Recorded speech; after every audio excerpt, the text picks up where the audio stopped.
The frozen wind tore across Halverton Junction like the final scream of a dying starship, sharp and relentless, dragging with it a cold so deep it cut through insulated suits and settled painfully into bone. Garrett Dunham had crossed these platforms for 7 long years, hauling freight between distant frontier worlds and corporate mining colonies. He believed he understood everything the outer territories could throw at a man. That belief shattered the moment he saw her. She was curled on a neglected metal bench near Platform 17. The one where the heating coils had failed 3 months earlier and never been repaired, because no one important ever waited there. Her wings, thin, leathery membranes stretched over fragile bone, were wrapped tightly around her body like a shredded blanket, their edges already stiff with frost. Blue scales that should have gleamed like polished sapphires looked dull and lifeless, and her long tail was wrapped desperately around her bare feet in a hopeless attempt to stay warm. Garrett stopped walking, the servos in his prosthetic arm hummed softly as he adjusted the cargo crate balanced on his shoulder, the machinery protesting the cold almost as loudly as his living joints.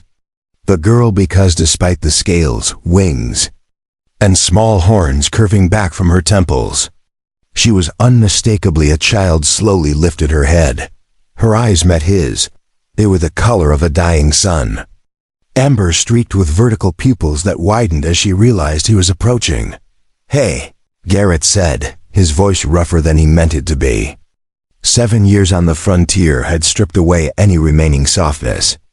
"You lost?" She shook her head, the movement slow and stiff from the cold. Up close, he noticed the patterns in her scales, darker blue spirals along her cheeks and brow, lighter shades tracing her jaw, unique, personal, like fingerprints. That was when he saw the note. It was pinned to her torn clothing with a cargo spike, the kind traders used to label containers for inspection. The paper was soaked and warped from melting ice, but the message was still clear. Daughter of some dragon. No bond, no claim. Cargo rejected. Something colder than the storm settled deep in Garrett's chest. Cargo rejected.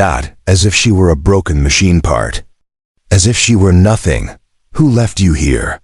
he asked, kneeling despite the sharp protest from his left knee, the same one that still ached from an incident on Calloway Station 6 years earlier.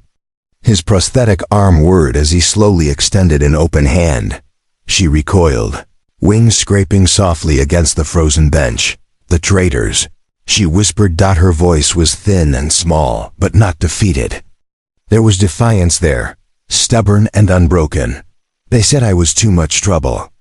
That bounty hunters were asking questions." Garrett's jaw tightened. "What kind of bounty hunters?" "The syndicate kind." She held his gaze, and for a moment he saw something ancient behind those amber eyes, something that had witnessed far more than any child should. "They want Valari. We're valuable to the right buyers." Valari. He'd heard the name in hushed conversations at border stations, in encrypted transmissions that slipped through security nets. A dying species. Fewer than 10,000 left in the spiral arm. Wings that could regenerate damaged tissue. Scales that secreted compounds capable of curing diseases no corporation had ever successfully synthesized, worth more dead than alive. "What's your name, kid?" he asked. She hesitated, her tail loosening slightly from her feet. The cold had turned her claws pale violet. "Self," she said quietly. "My mother called me Seleth." Called, past tense. She looked toward the empty platform where shuttles should have been arriving, but hadn't because of the storm. "She's gone," Seleth said. "They all are." The traders had found her in the wreckage of a destroyed Valari settlement on Vir Prime. They'd claimed to be rescuers. They lied. Garrett stood slowly, his thoughts racing.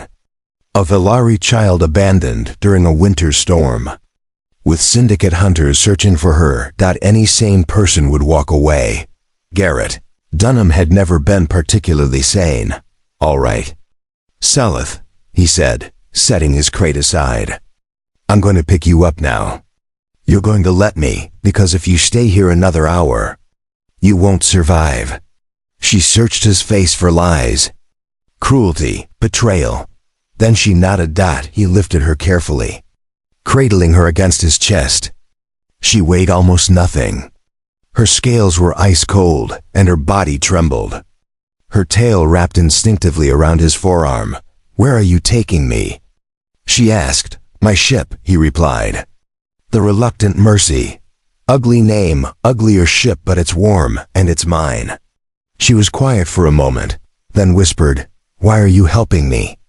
As he carried her through the junction corridors, Garrett finally answered, "Because someone should have helped me once," he said. "And because I know what it feels like to be cargo that got rejected." The Reluctant Mercy was battered, patched together with mismatched hull plates and stubborn persistence. But the heat worked.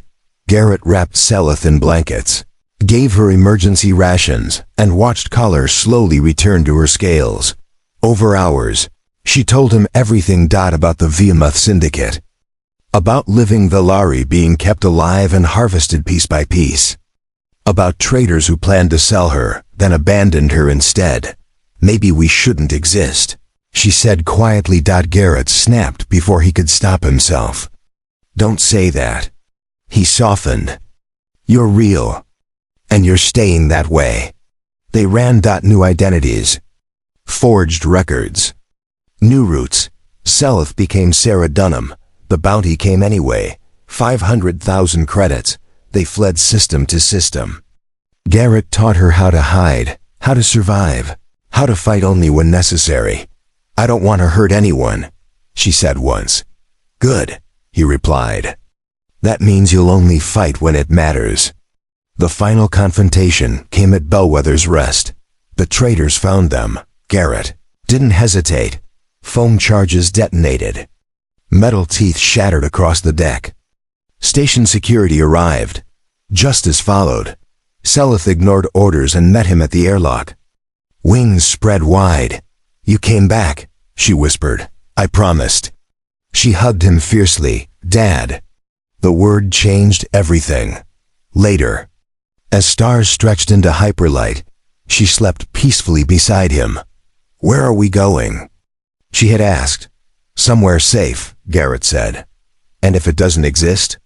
He smiled. "Then we build it." The note had been wrong. She wasn't cargo. She wasn't rejected. She was his daughter. And for the first time in 7 years, Garrett Dunham flew toward a future worth reaching. The stars stretched back into their natural shapes as the Reluctant Mercy dropped out of hyperlight.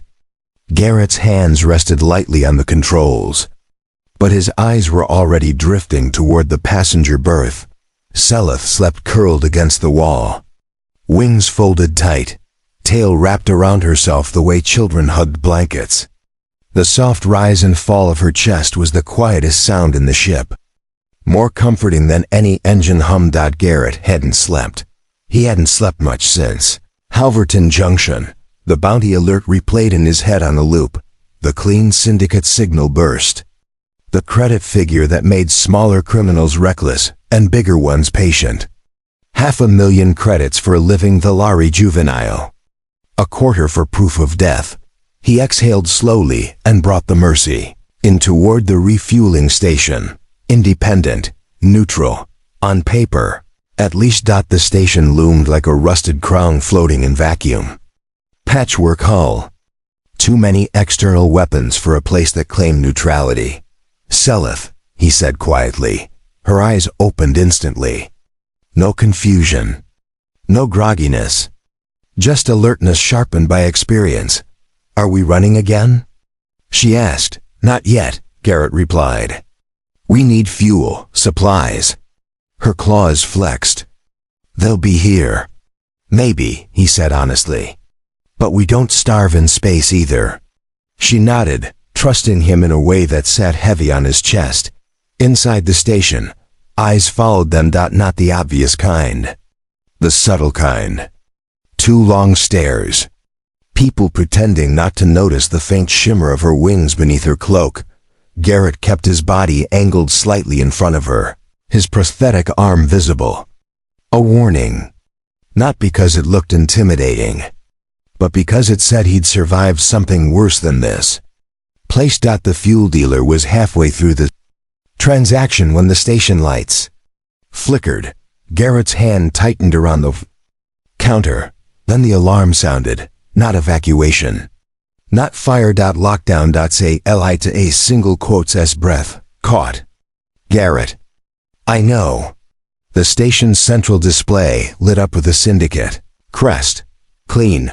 Official looking. A lie wrapped in polished metal. Attention. A smooth female voice echoed. A high-value biological asset has been detected aboard this station. Cooperation will be rewarded. People started backing away from say lith. Garrett didn't wait. He grabbed her hand and ran. Blaster fire cracked down the corridor behind them, scorching bulkheads and shattering light panels. Seleth stumbled, wings flaring instinctively, catching the air. Don't, Garrett barked. Not here. They ducked into a maintenance shaft just as armored boots thundered past. Garrett sealed the hatch and leaned back, chest heaving. Seleth's eyes glowed brighter in the darkness. They're hunters, she whispered. Not traitors, I know. They crawled through grime and heat, emerging near the docking ring. Garrett could already hear gunfire echoing near the Mercy. Stay behind me, he said. They rounded the corner and stopped. 3 syndicate operatives blocked the path. Black armor. Faceplates reflecting station lights. The woman in front had silver augmetics lining her jaw and neck, her smile sharp and artificial. Garrett Dunham, she said. You always were predictable. You don't get her, Garrett replied flatly. The woman tilted her head. She isn't yours. Seleth's grip tightened painfully around his fingers. She is. Garrett said. The first shot came from the side. Garrett moved without thinking. He shoved Seleth backward and raised his prosthetic arm. The built-in emitter discharged with a concussive blast, slamming one operative into the wall hard enough to dent it. Seleth screamed as a second operative lunged. Instinct overrode fear. Her wings snapped open. The air pressure shifted violently. A sonic crack ripped through the corridor as raw force exploded outward. The operative was lifted off his feet and hurled down the passage. Armor screeching against metal. Silence followed. The woman with silver augments stared at Seleth, awe briefly breaking through her composure. Magnificent, she murmured. You see? This is why she's worth everything. Garrett fired again. The woman ducked, retreating behind cover as station. Security finally poured in from both ends of the corridor. The syndicate withdrew, not defeated. Just delayed. They escaped aboard the Mercy with scorch marks across the hull, and alarms screaming in protest. Garrett punched the throttle the moment the clamps released. Seleth collapsed into the co-pilot seat, shaking. I hurt them, she whispered. I didn't mean to. Garrett set the ship on autopilot and knelt in front of her. You protected yourself, he said firmly. And you protected me.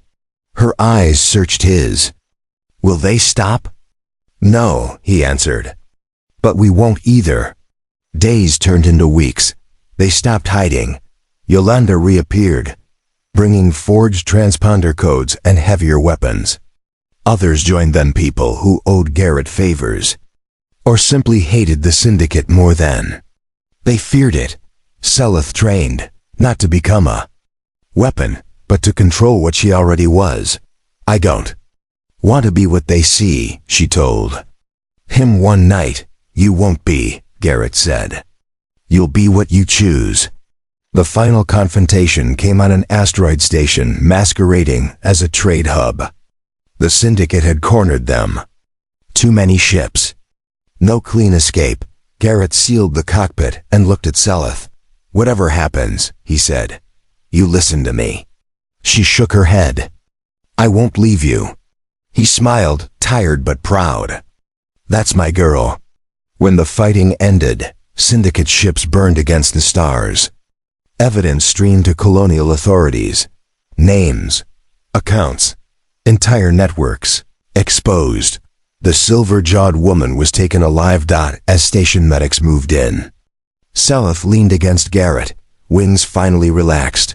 "It's over," she whispered. "For now," he said. "But that's enough." Later, as the Mercy drifted peacefully between systems, Seleth stared out at the stars. "What am I now?" she asked quietly.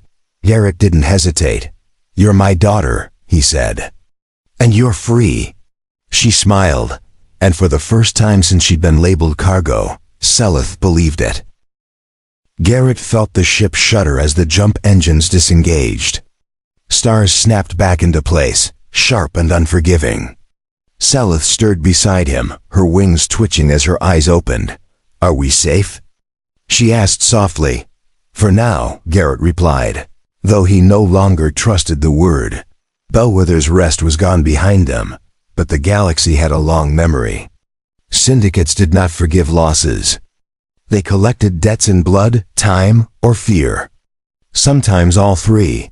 The warning came 12 hours later. An encrypted pulse cut through the comm array, bypassing civilian filters. Garrett's console lit red. Inbound tracker confirmed signature, Viamoth Syndicate. And the Zena. 36 hours. Seleth saw his face change. "They found us," she said. Garrett didn't deny it. "Yeah." She sat up fully now, tail coiling tight. "You can leave me." "If they only want me." "No," he cut in, firm and final. "We're not having this conversation again." Silence filled the cockpit, broken only by the low hum of engines. Finally Seleth spoke again. "I don't want to run anymore." Garrett turned to her. "Then we don't." They altered course toward the outer fringe. A dead sector few ships entered willingly. No trade lanes. No patrols. Only old war debris and forgotten stations drifting like bones. They reached one such relic 3 hours later, a derelict defense platform from a conflict no one remembered. Power was minimal. Life support unstable. Perfect. Garrett powered down everything except emergency systems. "If they come," he said, "they'll expect a chase." Seleth nodded slowly. "But we'll be waiting." The first syndicate ship arrived ahead of schedule. Then another. 3 in total. Seleth watched from the observation slit, her breathing steady. Her eyes no longer afraid. "They think I'm property," she said. "They're about to learn otherwise." The first breach charge detonated against the outer hull. Metal screamed. Atmosphere vented in violent bursts. Garrett sealed compartments and armed the station's dormant turrets. Jury-rigged to fire once, maybe twice, when the syndicate boarding team entered. They expected resistance. They didn't expect her. Seleth stepped forward into the corridor lights, wings unfurled fully for the first time. Not fragile. Not small. Alive with bioluminescent patterns blazing across her scales. The lead mercenary froze. "She's worth more alive," he shouted. Seleth lifted her hands. The temperature dropped instantly. Frost crawled along metal walls, locking joints, seizing weapons. Her voice echoed, layered with something ancient.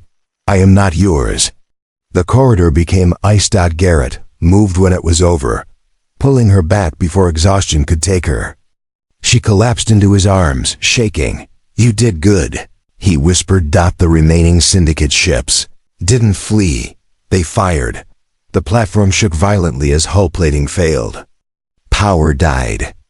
Emergency lights flickered. Garrett dragged Seleth toward the escape shuttle. "You said no running," she gasped. "This isn't running," he replied. "This is surviving." They launched seconds before the platform tore itself apart in a silent bloom of debris and fire. The blast wave knocked the shuttle off course. Controls failed. Navigation died. They drifted, for a long time, when Seleth woke again. Light filtered through unfamiliar windows. A hospital. Bay, humans, aliens, uniforms she didn't recognize. A woman leaned over her, smiling gently. "Easy, you're safe." Seleth searched the room. My father? He's alive, the woman assured her. And very loud. Garrett burst in moments later, relief written openly across his face. He dropped to his knees beside her bed. You scared me, he said. You didn't leave, she replied. Never. They had been recovered by an independent coalition systems tired of syndicate crimes. Tired of turning away. The evidence Garrett provided, combined with Selith's existence, cracked open investigations long buried. The Behemoth Syndicate didn't collapse overnight, but it began to bleed, months later. On a quiet green world with open skies, Selith stood barefoot in real grass for the first time. She laughed at the sensation, wings catching sunlight. Is this home? She asked. Garrett watched her, heart heavier and lighter than it had ever been. If you want it to be. She walked back to him, wrapped her arms around his waist. I choose this, she said. I choose you. He held her close, staring at the horizon. Once, the galaxy had labeled her rejected cargo. Now, it would remember her as something else entirely. A daughter, and the human who refused to let her be anything less.